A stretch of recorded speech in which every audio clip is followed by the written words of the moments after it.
এই যে সোনালী ফসল, এই যে সোনা রঙের মুগ্ধতা, এটার পেছনে কৃষকের কত যে পরিশ্রম, কত যে ঘাম ঝরানো, সেটা কি জানেন?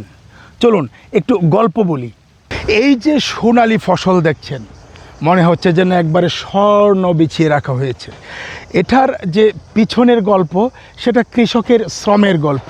এই দৃশ্যটা কিন্তু রাশিয়া বা গম সবচেয়ে বেশি উৎপাদন হয় বিশ্বের যে দেশগুলিতে, সেই দেশের দৃশ্য নয়, এটা আমাদের বাংলাদেশের দৃশ্য। এই গম যে উৎপাদন হয়েছে, এই গম কিন্তু বিদেশ থেকে আমদানি করা হয় প্রতি বছর, মানে কয়েক লক্ষ টন। যদি সরকার কৃষকের দিকে একটু তাকাতো বা এইভাবে এই গম উৎপাদনের এই বিষয়টা তাদের দৃষ্টিতে ভালোভাবে নিত, তাহলে এই গম কিন্তু আমাদের দেশেও উৎপাদন করা সম্ভব। আমাদের দেশের মাটি গম উৎপাদনের জন্য খুবই উপযোগী। এটার প্রমাণ কিন্তু এই যে দেখেন, এটা আমার দেশের এই যে গম, সোনার ফসল, মনে হচ্ছে একেবারে স্বর্ণের ক্ষেত। এটা এই যে আপনার গম উৎপাদনের বিষয়টা, প্রথমে যেটা বলছিলাম যে কৃষকের যে বিষয়, কৃষকের কত যে শ্রম, কত যে ঘাম, সেটা আসলে বুঝতে হলে আপনাকে আসতে হবে একেবারে বীজ বপন থেকে একেবারে সর্বশেষ, মানে ফসল কর্তন পর্যন্ত, বস্তায় ভরে বাজারে বিক্রি পর্যন্ত যে পরিশ্রম, সেটা আপনাকে দেখতে হবে।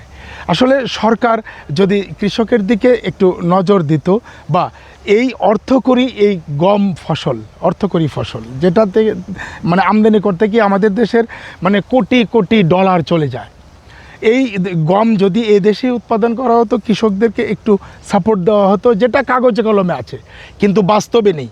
বাস্তবে কোনো কৃষি কর্মকর্তা একেবারে মাঠ পর্যায়ে এসে কৃষককে এই গম উৎপাদনের জন্যে তাদেরকে বলছেন, অনুরোধ করছেন বা সাহায্য করছেন, এটা আমাদের চোখে পড়েনি। তবে কাগজে কলমে আছে, সরকার জানে যে কৃষকদেরকে আমরা সাহায্য করছি। কৃষি কর্মকর্তারা একটা কথাই বলেন, আমরা কৃষকের পাশে আছি। এটা শুধু তাদের মুখস্থ কথা, রোবটের মতো। এই যে কৃষকের যে পরিশ্রম, কৃষকের যে ঘাম শ্রম, এটার মূল্যায়ন করা আসলে খুবই জরুরি, যেটা কৃষকরা বলেছেন, সুশীল সমাজ বলেন, আমরাও মাঠ পর্যায়ে এসে এই কথাটা বলি। কৃষকের গল্প আসলে একটু ভিন্ন। কৃষকের কাছে যেতে হবে, কৃষকের দুঃখ দুর্দশাটা বুঝতে হবে। এরকম এই যে সোনালী ফসল, এই যে আপনার গম, এই অর্থকরী ফসল দেশে উৎপাদন করে আমাদের দেশের কোটি, মানে হাজার হাজার কোটি টাকা এই দেশেই কৃষককে দেওয়া সম্ভব। আমাদের সম্পদ আমাদের থাকাই সম্ভব, এই টাকা ব্যয় হবে না।